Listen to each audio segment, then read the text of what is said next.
Hello guys, आज मैं Chinese drama love equations की एपिसोड नंबर 1 की स्टोरी एक्सप्लेन करने लगी हूँ।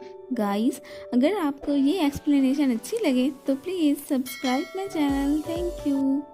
एपिसोड 1 के स्टार्ट में हम ड्रामे की मेन लीड जाहू शियाओ को देखते हैं, जो डिटेक्टिव नॉवल से काफ़ी इंस्पायर होती है और अब खुद एक नॉवल लिख रही होती है। इतने में ऊपर से उसकी मॉम आकर उसे खूब डांटती हैं, क्योंकि वो उसको काफ़ी देर से बुला रही होती हैं और शियाओ ने उनकी एक बात का भी जवाब नहीं दिया होता। फिर शियाओ अपनी मॉम को लेकर कुछ बुड़बुड़ाने लगती है, तो उसकी मॉम उससे पूछती है कि तुमने मेरे बारे में क्या कहा है। तो शियाओ स्माइल करके अपनी मॉम से कहती है कि मैंने तो बस इतना कहा है कि मेरी मॉम इस दुनिया की बेस्ट मॉम है। और फिर शियाओ के डैड आकर उसे मनी देते हैं, क्योंकि वो यूनिवर्सिटी जो जा रही होती है। फिर शियाओ उनसे कहती है कि आजकल ये कैश वैश के पैसों का बिल्कुल भी दौर नहीं है, इसलिए वो उन्हें अकाउंट में पैसे ट्रांसफ़र करने को कहती है।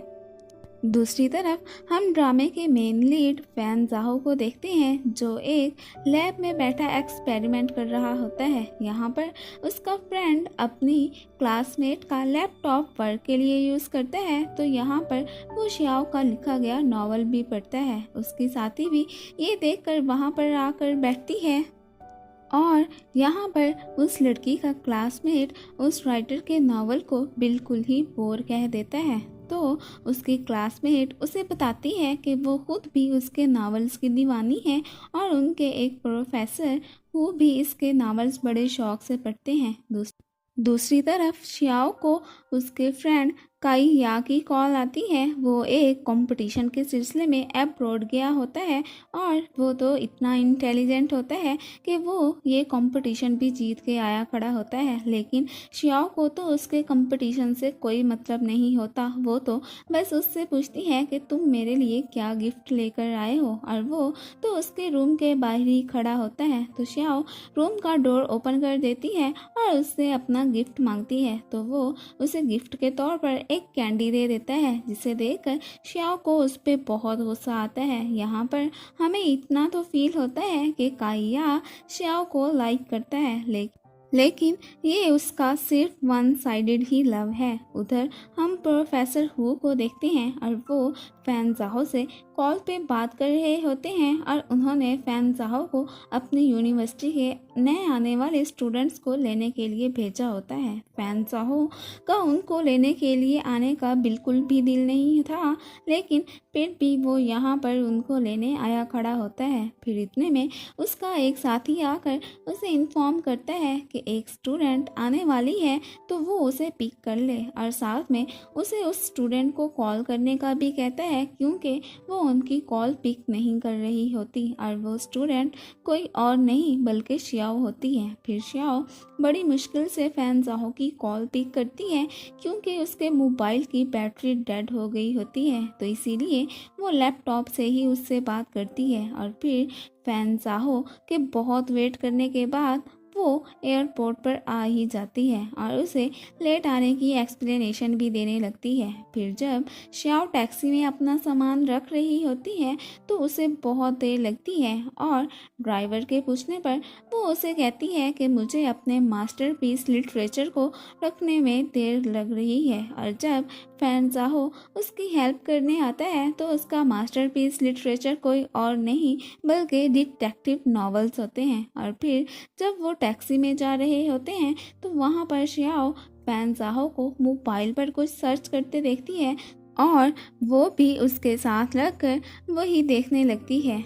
और इसी दौरान ही फैन जाहू की सीट तो नीचे ही हो जाती है और ड्राइवर उनको इन्फॉर्म करता है कि ये सीट काफ़ी दिनों से ख़राब है। उन दोनों की तो उस वक्त शक्लें देखने वाली होती हैं। उधर शियाओ के मॉम डैड उसके फ्रेंड को लेकर उसी की यूनिवर्सिटी जा रहे होते हैं, क्योंकि शियाओ उनको बस एक लेटर में लिखकर वहाँ से चली गई थी कि अब मैं सिर्फ अपनी ऑन पर ही यूनिवर्सिटी जाऊँगी। और इस बात पर उसकी मॉम को शियाओ पर बहुत गुस्सा होता है। काइया भी शियाओ की यूनिवर्सिटी में एडमिशन लेने उसी के मॉम डैड के साथ जा रहा होता है।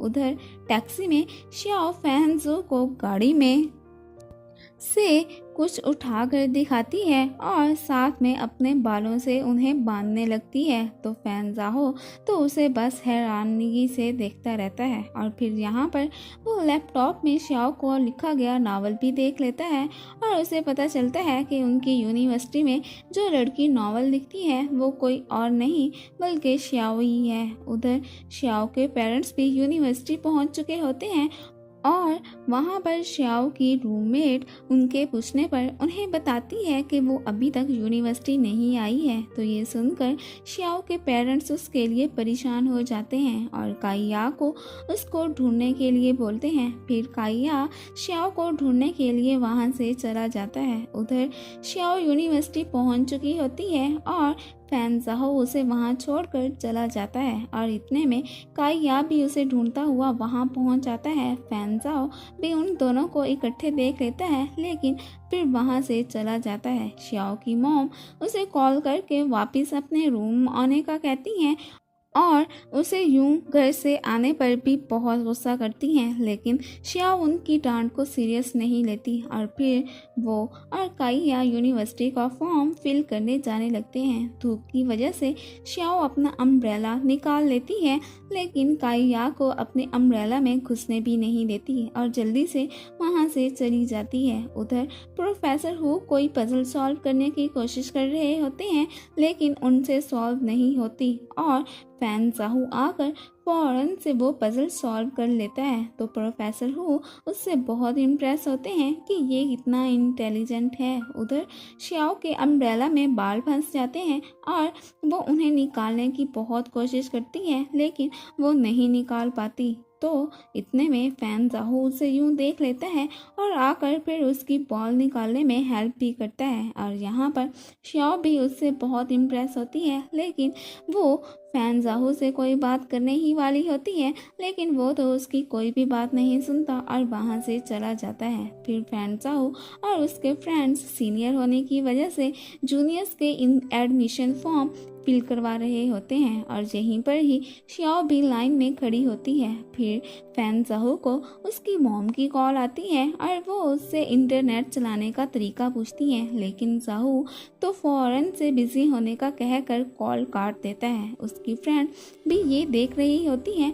तभी फैन जाहू के हाथ पर चोट लगती है तो उसकी फ्रेंड ये साफ करने के लिए उसे टिश्यू देती है और उधर लाइन में खड़ी लड़कियां फैन जाहू के बारे में बात कर रही होती हैं कि ये कितना हैंडसम है और ये भी बात करती हैं कि ये साइंस के डिपार्टमेंट से है। श्याओ भी खड़ी उनकी बातें सुन रही होती है और वो फैन जाहू को कुछ इस तरह इमेजिन करती है और डर के मारे दूसरी लाइन में आकर खड़ी हो जाती है। इतने में ऊपर से उसकी फ्रेंड टाओलिंग भी आ जाती है। उधर रूम में श्याओ के पेरेंट्स उसके रूम की सफाई करने में लगे होते हैं। श्याओ तो नॉवल पढ़ते पढ़ते इमोशनल हो जाती है।